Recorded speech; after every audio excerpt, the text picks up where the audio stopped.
বাংলাদেশের ক্রিকেটে এই মানুষটাকে আপনি যদি মনে রাখতে নাও চান, এই মানুষটা বারবার আপনাকে মনে করাবে। এমন একজন কিংবদন্তি খেলোয়াড়, একেবারে শেষ পর্যায়ে এসে সাকিব হার মেনে নিচ্ছেন না, প্রতিযোগিতামূলক ক্রিকেটে ফিরছেন, বাঘ ফিরছেন, অলরাউন্ডারের রাজা ফিরছেন। সামনে অসংখ্য অসংখ্য প্রিমিয়ার লিগ আছে, সিপিএল আছে, তারপরে যুক্তরাষ্ট্রের যে একটা লিগ হয় মেজর টি-20 লিগ সেটা আছে, কানাডা টি-20 লিগ খেলবেন, বাংলা টাইগার্সের হয়ে আরো অনেক টি-20 খেলার জন্য প্রস্তুত, নিজেকে ঝালিয়ে নিচ্ছেন। সাকিব একটা সুযোগ যদি পান বাংলাদেশ হয়ে খেলতে, আবারও তিনি মাঠ মাতাবেন। আপনি শুনলে আশ্চর্য হবেন।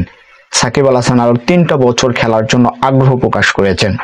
কি হবে সেই পর্যন্ত আমরা যাব না, কি হতে পারে সেটা ভবিষ্যৎ নিয়ে আমরা জানি না। তবে সাকিব অতীতে যা করেছে, বারবার ফিরে এসেছে, সেটা কিন্তু আমরা জানি। বাংলাদেশের ক্রিকেটের জন্য সাকিবকে আবার আরেকটা বার দেখতে চাই।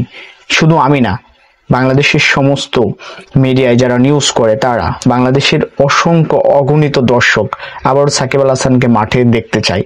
সে থাকলে ক্রিকেটের প্রতিযোগিতাটা আরো অনেক বেশি চমকপ্রদ হয়। সে থাকলে বাংলাদেশের জয়ের সম্ভাবনাটা আরো বেশি বেড়ে যায়। এই তো কিছুদিন আগ পর্যন্ত বাংলাদেশ 15টা ম্যাচ খেলে একটা ম্যাচও জয়লাভ করেনি। সে নেই, সাকিব নেই, মাশরাফি নেই, তামিম নেই, সবাই নেই, কোনো কথা হয়নি, বাট সাকিব নেই, এটাই অনেক বড় সমস্যা বাংলাদেশের জন্য।